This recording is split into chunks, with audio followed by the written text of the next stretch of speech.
talagang balakid at pangharang sa mga laban ni Pagara na si Billy Polkinghorn ng Australia. Ginugroom to nila at maging world champ. Pagara first fight against Yili Jan. Pilipinas versus Pagara China in his signature color, which is the apple green, and the opponent fighting title. Ginanap to sa Iloilo ha, bago lang to, Brad. Pagara is going for the body consecutively. Oh, tinamaan si Pagara sa panga, Brad. Aba, may mga antics pa oh. Uppercut Pagara by Albert. Naging desperation by the opponent. Talagang dikdikan sila sa gitna, Brad ha. Walang gustong umatras, magpaubaya. Okay, second round tayo.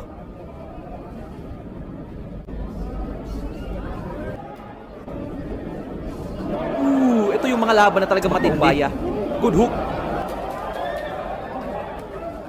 Good hook by the opponent. Napapanahon to, di ba? Chinese versus Philippine. Yung dalawang bansa na yan.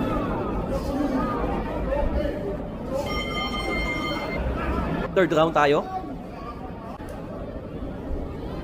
Medyo nararamdaman ng Chinese yung lakas ni yung mga abante. Aba, and si Pagara still looking sharp. Andun pa rin yung lakas tibay. Diba? Mataabangan pa natin dati na talagang future world champion. Sana natin. Kaso ng dahil kay Cesar Juarez ng Mexico. Grabe din yun. Comment kayo dyan sa ibaba kung for a world title contention. Grabe din kasi yung walaga eh. Nasasaktan yung Chinese ha. Good oh. Grabe. Talagang showman din to eh. Kaya exciting to. Tumatak na sa buong Pilipinas to when it comes to Philippine boxing.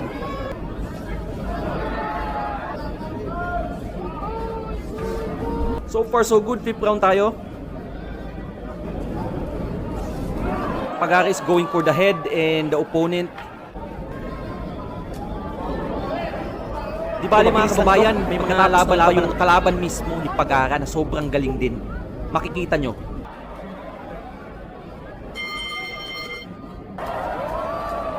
Magagaling, literal. Okay? Anong comment lang kayo dyan sa ibaba mga kababayan? And comment nyo kung taga saan kayo. Pa-like ng ating video. Re-replyan ko kayo isa-isa. Matik yan. And also shout out Swabe yung galawan eh. And maraming salamat po, Brad. Grabe Pag-araw. Swabe yung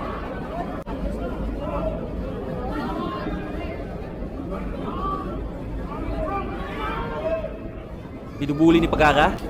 And kudos din sa kalaban ha, compose siya even though yung kalaban niya veterano.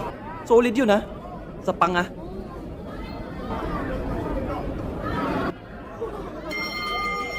Okay, 7th round tayo. Ni Pagara dito, antayin na sumikat ang kalaban and doon siya papasok ng dalawang counter. Which is hindi ganong effective yung suntok ng Chinese, Brad ha. Medyo napapagod yung dalawang boxer. Bumaba yung out. Ayun mga panggugulo. Didikdikan niya sa gilid with combination of punches, ulo, tsaka body shot. Ganun talaga pagkatapos pagiging veterano. Sakitan yan eh. Pagkatapos yung sumuntok, ini-neutralize niya. Iuuntog niya yung ulo niya sa mukha ng kalaban, di ba? Ginagawa ni Pagara, di maka-counter yung kalaban, Brad ha. Aba, nangyari. Napikon yung kalaban eh. Dinuduga kasi siya eh, kaya wrestling.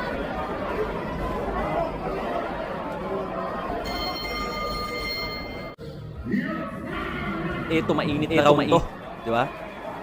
Kaduluduluhan. Tinamaan sa betlog, Brad. Naku! Grabe yung Chinese. Awe. Ito din yung parang weakness ni Pagara pag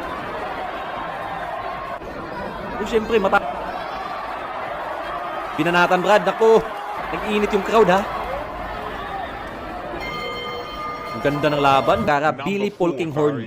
Nakalaban niya isang half Pinoy, Melbourne, Australia. Tsaka itong si Polkinghorn, Australian na si Wilber Karame. Itong si even though Pinoy to, nakabase ito sa Melbourne. Malano Shakur Stevenson din eh. Yeah, I think Polkinghorn just having Biglang ka-counter yan. Karame. Yung style niya, dumidistansya. Mala siya course deep. Jab lang eh. Good body shot by Polking, kakaiba. Mas horn. force down the middle when he jabs, and Horn, di ba? Bugbog na yung half Pinoy ha. oh, there's a lovely thrust. The opening round. Tsaka yung pili. Lift up the Kailangan mag-ingat ni Pagara dito, Brad. Big shots. That goes Especially pag si Pagara maubos. from him. Good overhand. good work. Sa ng hangin. Nako, talagang The gloves in the way, but so far nakipagsabayan din yung Pinoy, di ba? Pupuntusan at pupuntusan ito. that one wasn't. You know, still confident. He's having a That one wasn't good right start. hand, but it is Karame leading the action in the middle Confident, hasn't he? I don't think for so. him as Polkinghorn. And over the top. Grabe, second round TKO. Ang lakas pala nito. Here we go. Uy, naku, kawawa yung pag si Pagara. Walang head movement, talagang masasaktan, Brad. Bago lang to, Brad, Gara. Right hook. High on the head. And ano lang, Si Albert. ang masasabi ko dito, sure dalawang Albert yan eh. Okay, fine. Di ba? Very, very good amateur, but Carroll to try and do. Ang record itong Would ano, that mean that he would make a good pro? He was going to drag him in deep.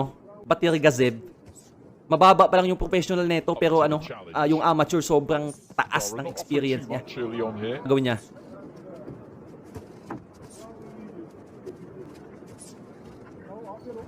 Nagigit-git si Pagara, Brad. Medyo ano out of shape si Albert Pagara dito. Good work. Nice variation. Pagara. I think Zayov goes to the body. Block his visions. Okay, good combination by the opponent. Di maka-counter si Pagara. Binibait niya, sok. Just turn the fist over, turn the knuckles up. 1-2 go there. Medyo lumaki yung katawan ni Pagara, Brad. Bumagal. Steps in and looks to let a 1-2 go there.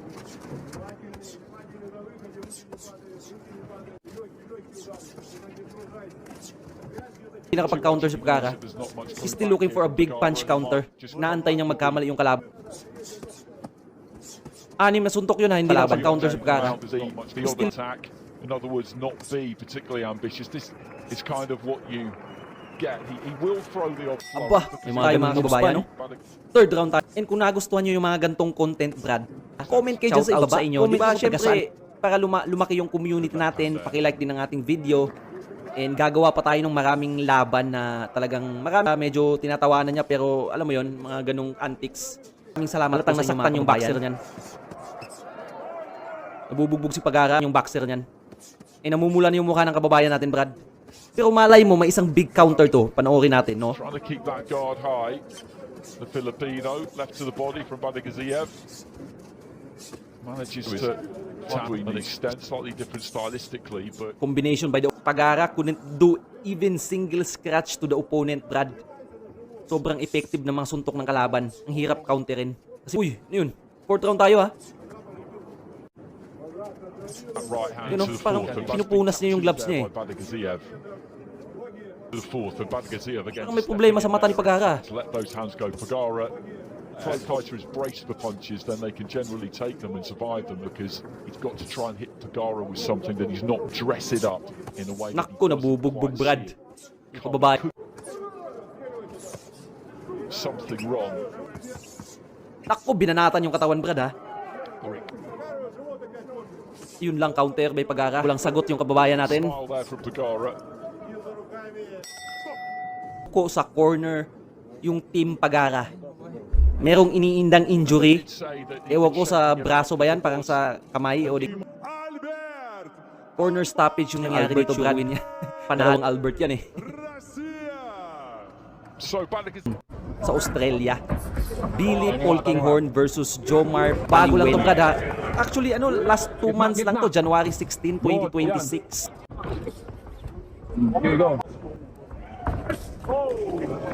Grabe yung katawan ng Pinoy, no? Pang bodybuilder, Brad, ang tibay. Ang kaso kasi pag ganyan, pag sumisiksik yung mga muscle mo, di ba? Babagal yung kawan mo dyan. Babagal yung suntok.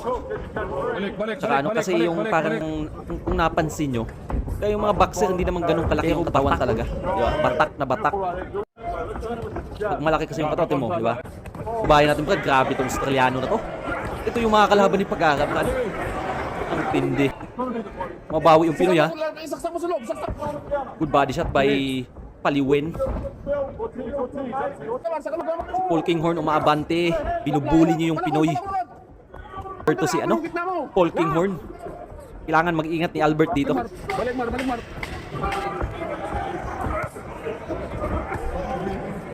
Siyempre Pinoy yan eh. Lari Mar. Okay, good body shot. Okay, third round tayo. Nakasurvive yung kababayan natin. Magkakatibay din kababayan.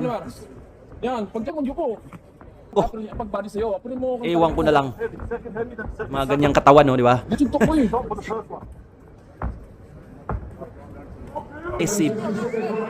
Putting everything on his offense. Uy, ganda ng defense. Oh, good combination by Paliwen. But Paul Kinghorn is very, very aggressive. Malapagara din eh kasi may head movement, di ba? Confident sa galawan ng kanyang. Grabe, kinakain niya lang. Oh. Yun lang. Hinuhukay yung budad.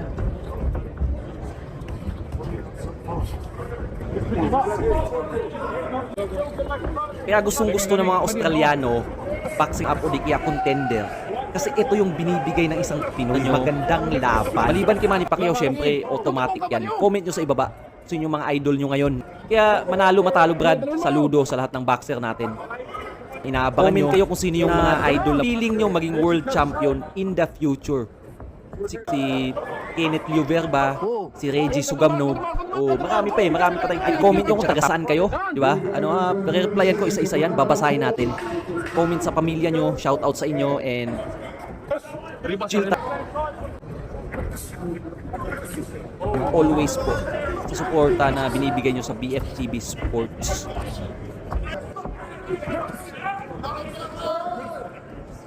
Medyo hindi siya gano'ng effective. Wala ng suntok na tumatama gano. Pero yung Paul Kinghorn still out. Our kababayan, Jomar Paliwen. Pangabrad! Na-countera na, check hook. Di ba? Naalog siya eh.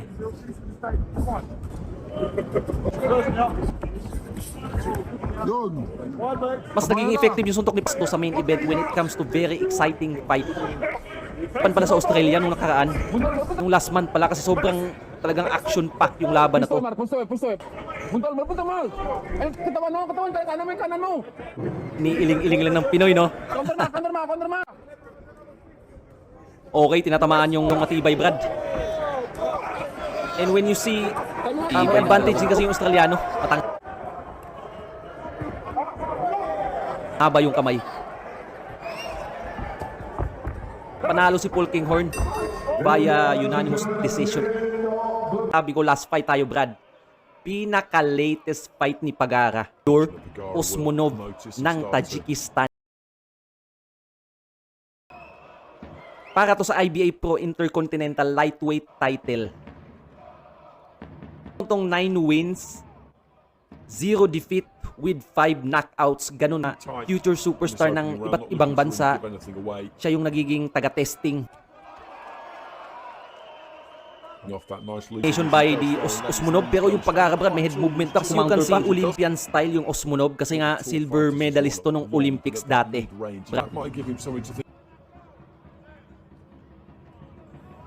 Debut last year, Pagara. A little bit more weight. Mukha lang matanda yung kalaban, Brad, ha? Pero bata pa yan. Di ba? Napapanot na eh, pero bata pa yan. Very solid look to him physically. Like the second half of the fight. Good combination. Then you're comfortable. Pagara is not backing pa eh. Kaka-counter yan si Albert. Di ba? Tignan nyo, oh. Tuwang-tuwa yung mga manonood eh. Kaya nga pinapadayo to. Mga ganun. Pero Brad, syempre, pangkabuhayan nila. Tinatapat dun sa sa mga big punchers. Sabi kasi ng mga basher, Pagara, laos niya. Ayan, bilang boxer, tsaka dinadala yung watawat natin. Malaking karangalan na din yan na binibigay sa atin. Pero mas maganda talaga yung panalo. Albert talagang na to. Naka-establish na to. Part na to sa history ng Ala Promotions dati. Grabe yung kalaban. Iba talaga pag may may Olympic pedigree. He was caught round the back Iba yung nagagawa ng confidence nila eh. Ken, maganda abangan yan. of the Filipino and just got shrugged off. Grabe itong Count sumunod. of 10.